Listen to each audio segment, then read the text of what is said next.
today we're going to talk about the book How Will You Measure Your Life by Clayton Christensen. Clayton Christensen is a Harvard Business School professor who does something really interesting with his lectures. The last lecture of his academic semester, he takes the theories that they've been studying in his class and applies them to the students' personal lives, and that's really, that concept is the basis for this book, and so that's it's something that both Lee and I have found pretty interesting, and I know that, Lee, you've read this book a number of different times over the past year or so. So maybe we'll start by having you talk about what you found interesting about the book and some of the ideas in the book that you found relevant to empowered wealth.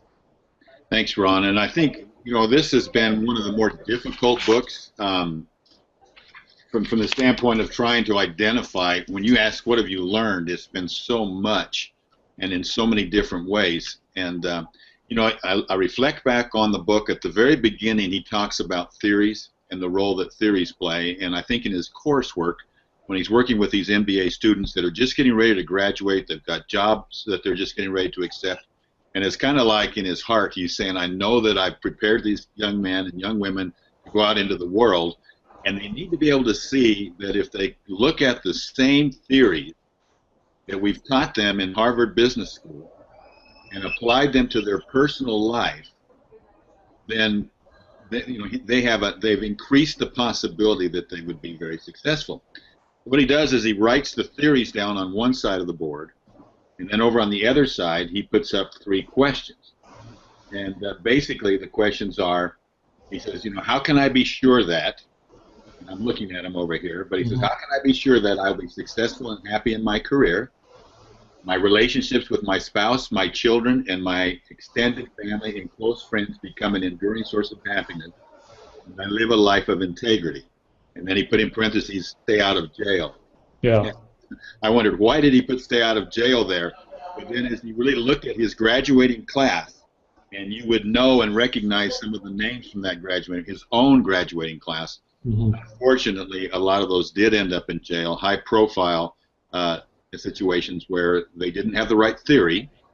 They operated out of reaction, and instead they were, they ended up not living the life of integrity that I'm sure they all set out to live when they left school. Yeah, well, I remember that he opened up the book with that in his preface to the whole book.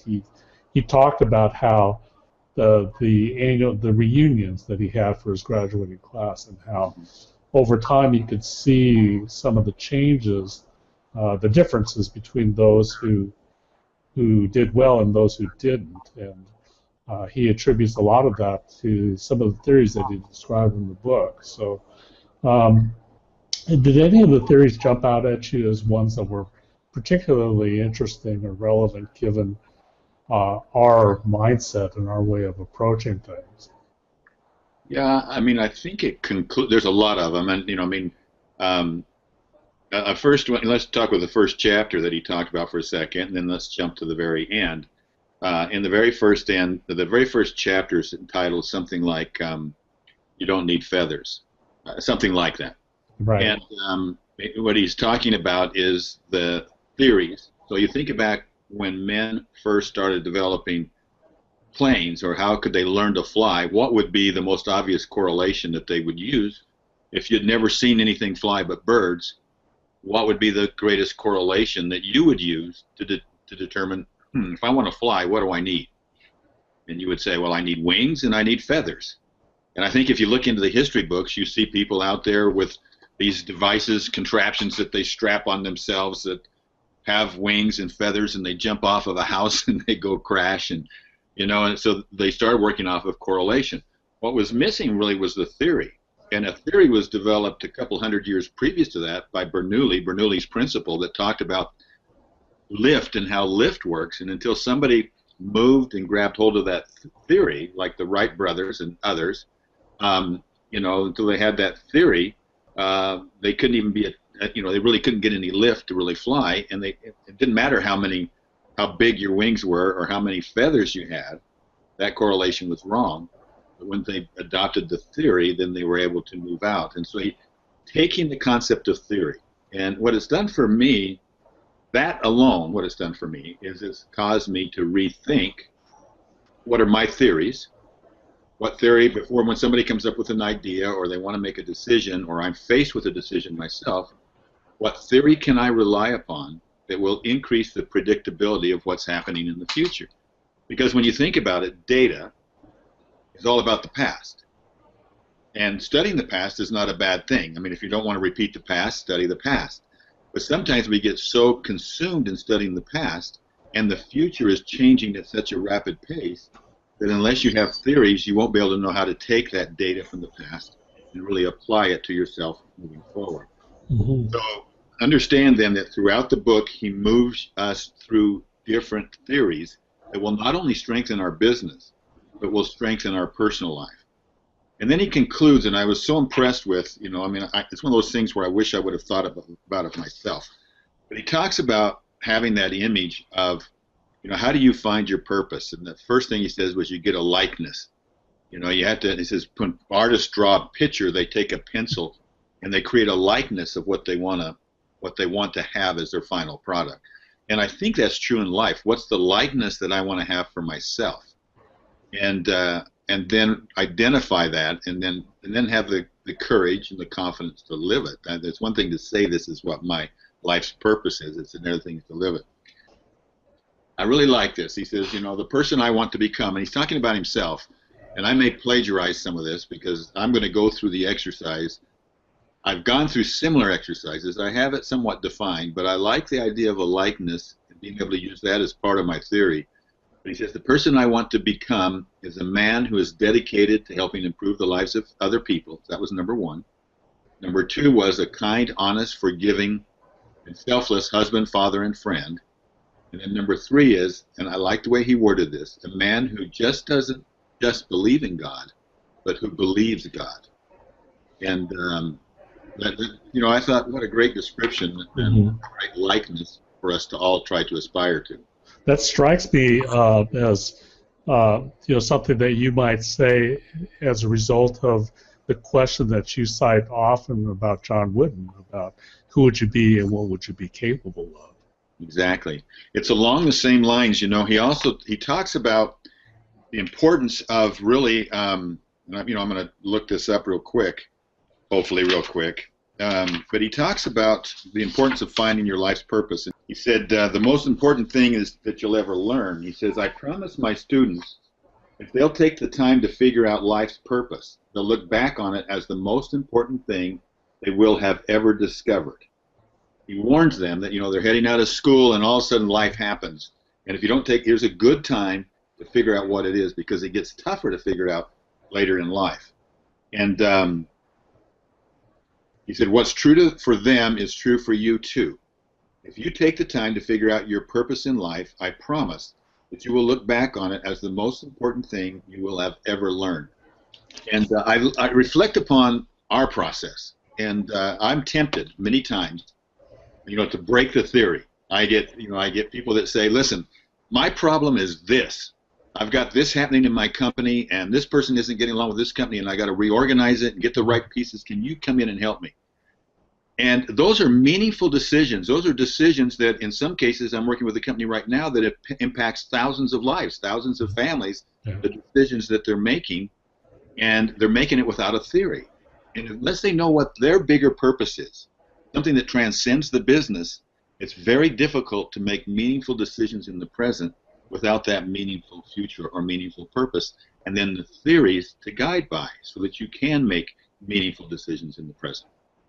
Well, the purpose, in some ways, is a reflection of both that vision of the future, and my understanding of it is that it also integrates some of your values, some of the things that are from your past that have, you know, that essentially make you who you are. And you know, I think that I'm reminded of our time map experience as well as the clarity experience, and those exercises while we have many people now because of Empowered Wealth Connect who are kind of going through it on a first-time basis, but what many people don't realize is that there's nuances to it, and that it becomes a very focused and kind of a long-term exercise to delve deeper and deeper, and that's what I've seen and what I've observed with your coaching is that's part of the big value of the coaching is that you can take people deeper than they can take themselves, right, as a result of that process. Yeah, people have a tendency to do one of three things with their past.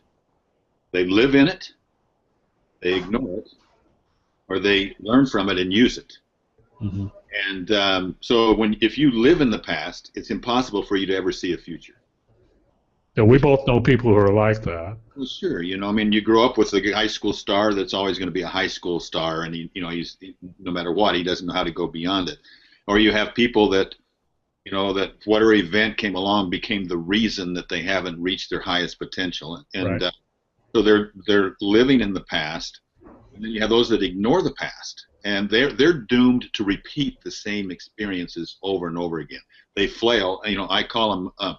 I really think about it. They're the wannabes, the lack of a better word. I want to be so great. I want to be so wonderful. I want to be this, and they go out and attempt something, but they don't have that underpinning, the strength of the learnings that could come from their past. So they tend to ignore it. But then there's those that really learn from their past. So those that ignore or live in the past, they clearly cannot even see a future. Those that learn from the past, they're the ones that can actually create their future.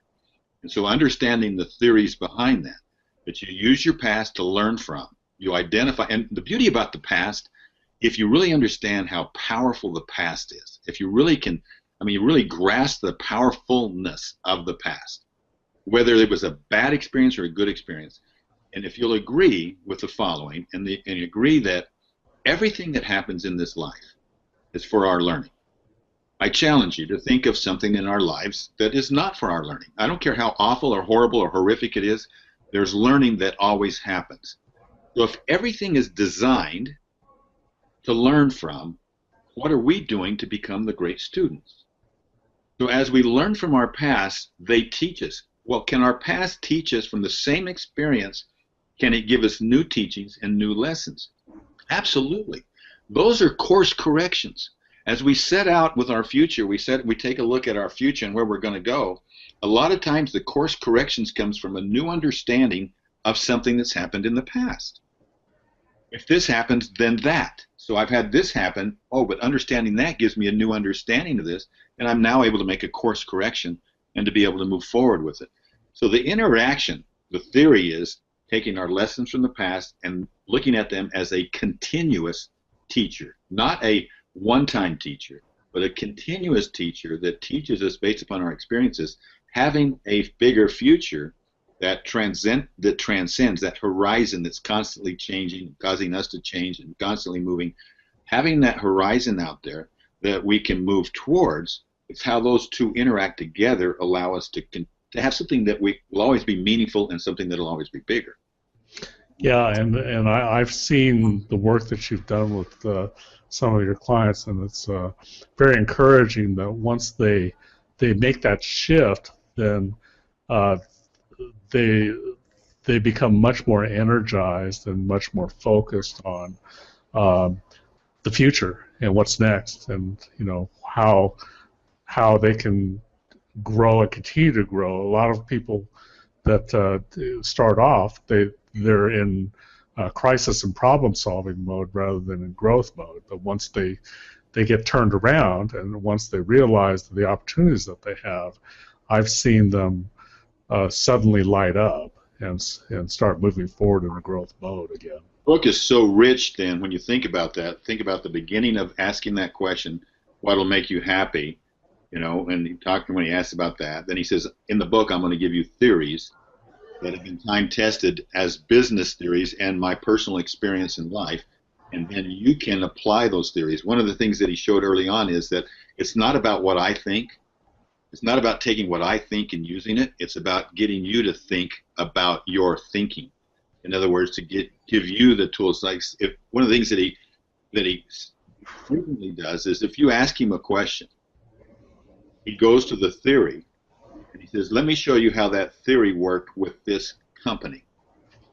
And then once he shows that, then he says, then they kind of go, "Aha! Oh, I can see how it worked with our company." Lets them think it through. Example that he gave was Dell Computer. Mm-hmm. And he talked about Dell Computer, and he talked about how as they were growing, it was so much cheaper to outsource. So they would outsource to a Korean company called Asus, and South Korea country. That they kept taking more and more of the outsourcing till ultimately Asus had everything that they needed to know to become a dominant competitor with them in the computer business. And so he translates it. He takes that, tells that whole story and the details of it, and said, "How does that work in your personal life?" And and the bottom line was, in either case, the theory is don't outsource your future, whether it's with your children, because you think about, when I grew up, and probably you too, Ron. We mowed the lawn, we cleaned the dishes, we hung the clothes up outside. A lot. Nowadays, it's cheaper, Right. and based upon how the way that we think as parents now, we look at our children as how do we create a resume for them, and so we're so focused on that and getting them to focus on doing this, then this, then this, then this, building that resume, but depriving them of the privilege of being able to learn and earn and really find out what's of interest to them. He goes into that in depth, and it's so much wisdom in there in terms of the correlation there. But what you're doing there, though, is you're now trading those experiences for the future. Don't sell off your future like Dell did. But then he relates that to families and what can happen in families. It's the same way. Yeah. Well, I know that I was certainly guilty of outsourcing a lot of my parental responsibilities when my son was younger, just simply because I was busy and I could rationalize it away, and my peer group of parents were doing the same thing. Yeah, we would say it's more important for me to spend quality time with my children, so I'm going to outsource the work so I can take them and go do my perceived quality time with them. Right. If you're going to spend that time with them, many times you're better off working side by side with them so they can understand how to solve problems, how to think, and come up with solutions, fail, and be able to experience the things of life that we experience. Yeah, Christensen, I recall that he talked, he gave several examples in the book about how he spent time with his children as they were growing up, and it may not have been the most efficient use of their time or his, but there was a tremendous amount of learning that was taking place by them going through those experiences together with his guidance and with his direct participation, as opposed to outsourcing it to others. When I read this book for the very first time, I can't remember. I think I read it on Kindle for the very first time, and I thought, oh my goodness, here's somebody that has taken proven Harvard business principles and used those principles to say if they're true in business, they've got to be true in personal life as well. And he's gone through and taken this principle and he's shown you a business outcome using this principle and what they learned from it. Moved that over and said, now is that same principle, is that same theory true in our personal and family lives? And gives examples of it. And for me, that was very supportive of the work that we're doing in Empowered Wealth. Because after all, aren't we all about trying to strengthen families? Aren't we all about how to strengthen the individual? And we've chosen to work as much as we can. I mean, we want to share with everybody, but as much as we can through successful entrepreneurs because of their outreach. They're being able to reach out through their team, their vendors, their community to reach out to other people. But it's this kind of stuff that's coming out now as people are looking at it. It's like we're getting. You talk about a mindset shift. We're starting to see a simultaneous mindset shift amongst those that are thinking about the issue coming together, and it's very exciting as we build this community. I want to pause here and just thank everybody for participating. This will end the public portion of our podcast for members. we'll post a members-only continuation of this dialogue on our membership site. For those of you who are not members, certainly do invite you to take a look at Empowered Wealth Connect, become a member, become part of what we're doing here. I think you'll find that we have vital and important topics that we bring up, and that we reinforce what I'll call the basics of empowered wealth. And I know from firsthand experience, and Leo corroborate this, is that it takes work, it takes practice, it takes effort to incorporate gratitude, true wealth, family leadership, living legacy, and congruent leverage into your life and to make it your own. But that's what Empowered Wealth Connect is about. And then we've got some great clients in our coaching program, the Business Family Coach, and we've got an emerging series of workshops and facilitators on an Empowered Wealth Connect side. So thank you, everybody, for participating in this podcast, and look for our next book review. We haven't announced what the book will be yet, but look for that in the next few weeks to months, and thank you again for participating in this. Thanks, Ron. Thanks, everybody. Thank you.